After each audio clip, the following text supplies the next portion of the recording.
Enforcamento é um método comum de execução desde a antiguidade, mas nem todas as pessoas que foram enforcadas ao longo da história de fato morreram na forca. Uma execução mal-sucedida poderia até mesmo levar o acusado a ser inocentado. Caso a corda se rompesse, por exemplo, isso seria um sinal divino de que o condenado era na verdade inocente.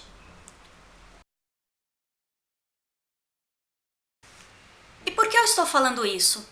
Hoje, vamos voltar a Edimburgo do século XVIII para conhecer Maggie Dickson, uma mulher comum, que foi acusada por um crime grave, mas que se tornou celebridade instantânea na cidade por um motivo peculiar que sucedeu à sua execução. Maggie Dickson nasceu em Musselburgh, a 10 quilômetros de Edimburgo, mais ou menos em 1702. Anos mais tarde, ela se casou com um pescador, mas em 1723 ele se viu obrigado a abandonar seu lar e sua esposa. Uma versão da história diz que ele foi pressionado a se juntar à Marinha Real Britânica, outra que ele foi trabalhar em uma frota de pesca em Newcastle. Sozinha e sem perspectiva, ela foi forçada a deixar a sua cidade natal e se mudar para o sul, para Kelso, perto das fronteiras escocesas. Na nova cidade, ela conseguiu um emprego e começou a trabalhar em uma estalagem. O dono da estalagem tinha um filho com quem Maggie acabou se envolvendo e engravidou. Acontece que no século XVIII, uma mulher casada que engravidasse de um homem que não fosse o seu marido cairia em desgraça.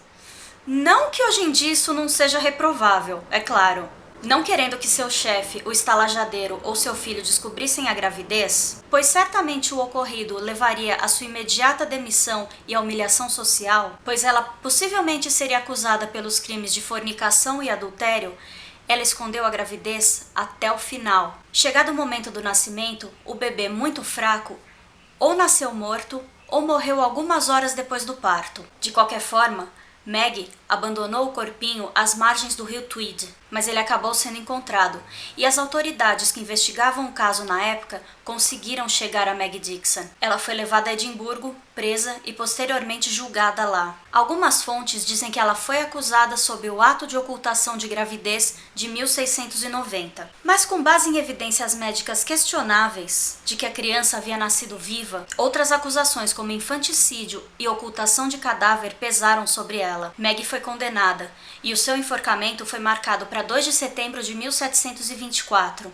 O local de execução daquela época era o Grassmarket, hoje uma movimentada área de comércio, restaurantes e bares na cidade velha de Edimburgo. Depois do enforcamento, ela foi declarada morta e seu corpo foi preparado para voltar a Musselburgh, onde ela seria enterrada. Uma carroça puxada por um cavalo deixou Edimburgo levando seu caixão. Mas na metade do caminho do descanso final de Maggie, aconteceu uma coisa surpreendente. A viagem foi interrompida quando pancadas começaram a ser ouvidas. Qual não foi a surpresa do condutor quando ele percebeu que as batidas vinham de dentro do caixão? A tampa foi levantada e, para o espanto de todos, Maggie estava viva. A extraordinária notícia se espalhou por toda a cidade de Edimburgo. Ela se tornou celebridade instantânea, mas o fato dela ter sobrevivido promoveu um grande debate. A questão do momento era se ela deveria ou não ser novamente enforcada. No final, depois de muita discussão e muitas teorias apresentadas sobre o porquê ela havia sobrevivido, foi decidido que ela deveria receber o perdão da justiça. Afinal, os magistrados já haviam declarado a moça morta. Por lei, a execução havia sido cumprida,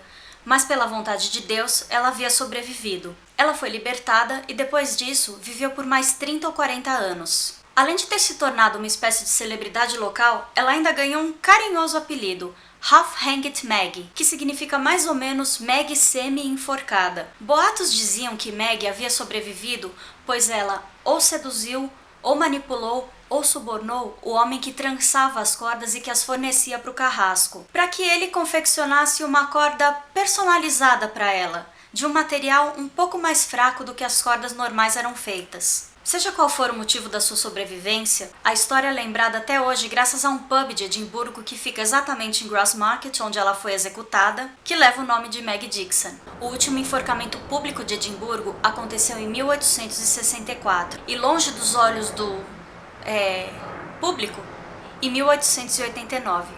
Se você gostou desse vídeo, dá um joinha. Se não gostou, pode trazer a corda, mas faz direito dessa vez.